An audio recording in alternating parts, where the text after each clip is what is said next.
नमस्कार विद्यार्थी मित्रांनो, मी आशुतोष भोसले स्वागत करतो माझ्या चॅनलमध्ये.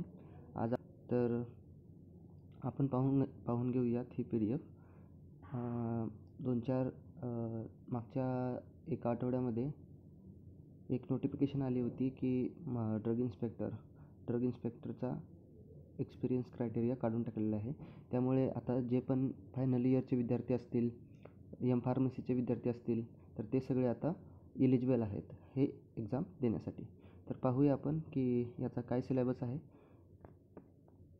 औषध निरीक्षक व अन्न औषध प्रशासन गट ब म्हणजेच क्लास 2ची ही पोस्ट आहे. वैद्यकीय शिक्षण व औषधी द्रव्य विभाग म्हणजेच drug inspector food and drug administration grade B, medical education and drugs department. तर इथं पाहूया आपण की परीक्षेचे टप्पे काय असणार आहेत.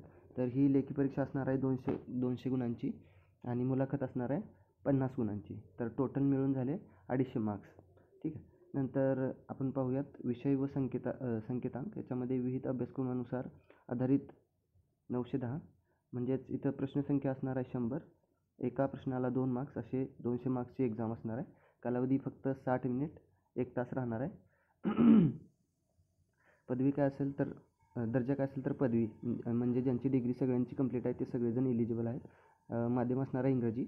प्रश्नपत्रिकेचे स्वरूप असणार आहे वस्तुनिष्ठ बहुपर्याय म्हणजे MCQ multiple choice questions. Negative markings आहे याच्यामध्ये, जसं की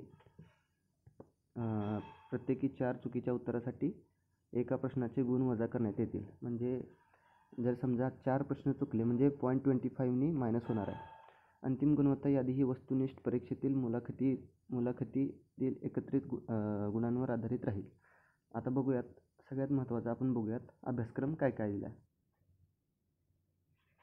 सगळ्यात पहिल्यांदा आपण याच्यामध्ये पाहूयात की physiology, pathophysiology, pharmacology and toxicology म्हणजे HAP ह्युमन अनाटॉमी फिजिओलॉजी, पॅथोचा सिलेबस आणि फार्मॅकोलॉजीचा काय सिलेबस असणार आहे. तर पहिल्यांदा HAPचा सिलेबस बघूया. तर याच्यामध्ये composition, function of blood elements, coagulation of the blood groups, blood components, manufacturing, whole human blood as per IP Indian pharmacopoeia, then blood bank operational requirements. तर असा असणार आहे याचा सिलेबस म्हणजे HAPचा सिलेबस.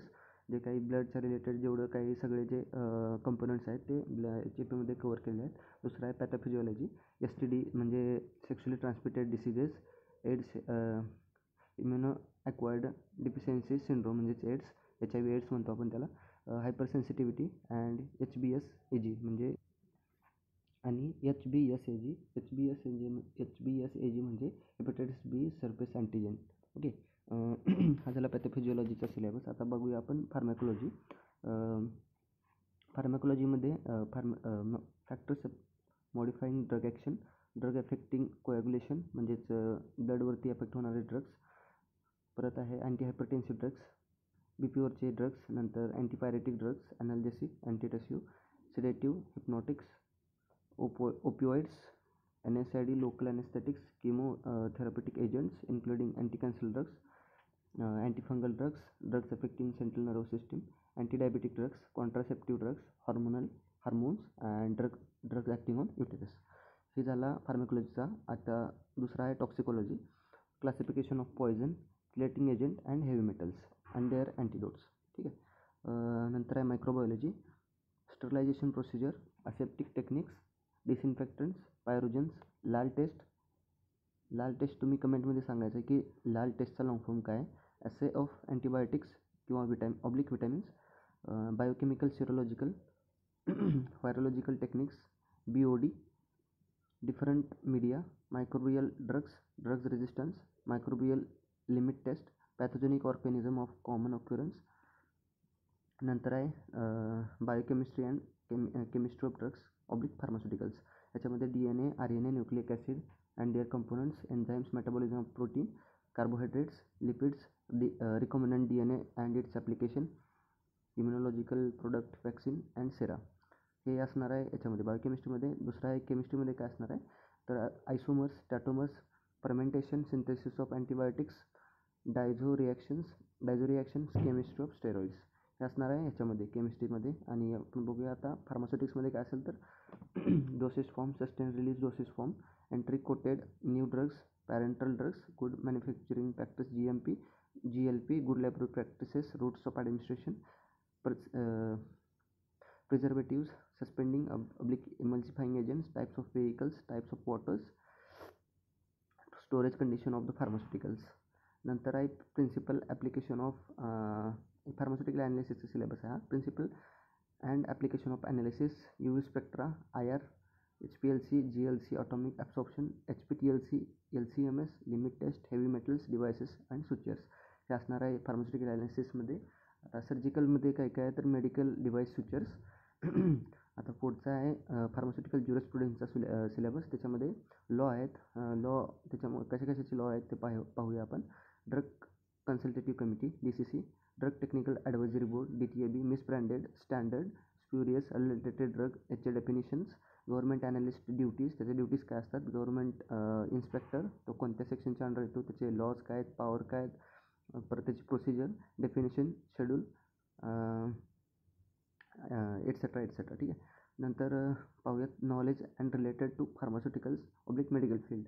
तर याच्यामध्ये काय काय नॉलेजची गरज आहे, म्हणजे आपल्याला ज्ञान असणं महत्त्वाचं आहे. नॅशनल हेल्थ प्रोग्रॅम म्हणजे जसं की हे जनरल नॉलेज आपल्याला याबद्दल काय काय माहिती आहे याच्यासाठी. National health programmes, DPCO, drug price control order किंवा national pharmaceutical pricing authority, NPPA, narcotic drugs, poison and antidotes, essential drugs, central drug authority, nutraceuticals, magic remedies act and rules, import of the drugs and cosmetic act, DNC act, central drug laboratory, WHO, GMP, identification, current events, consumer protection act, right to information act आणि last आहे ती intelligence test. त्याच्यामध्ये questions will be asked to the rest how फार candidates can think quickly and accurately.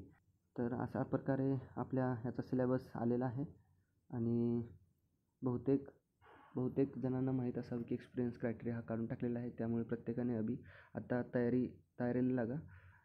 माझ्या मते नाही म्हणजे असं 100पेक्षा जास्त MPSCच्या यावेळेस जास्तीत जास्त पोस्ट येणार आहेत, 100पेक्षा जास्त. तर ही सोन्याची संधी असू शकते. ज्यांना ड्रग इन्स्पेक्टर एक्झाम द्यायची आहे त्यांनी आत्तापासूनच सुरुवातीला तयारीला लागा. ठीक आहे. भेटूया आपल्या पुढच्या व्हिडिओमध्ये. तोपर्यंत धन्यवाद.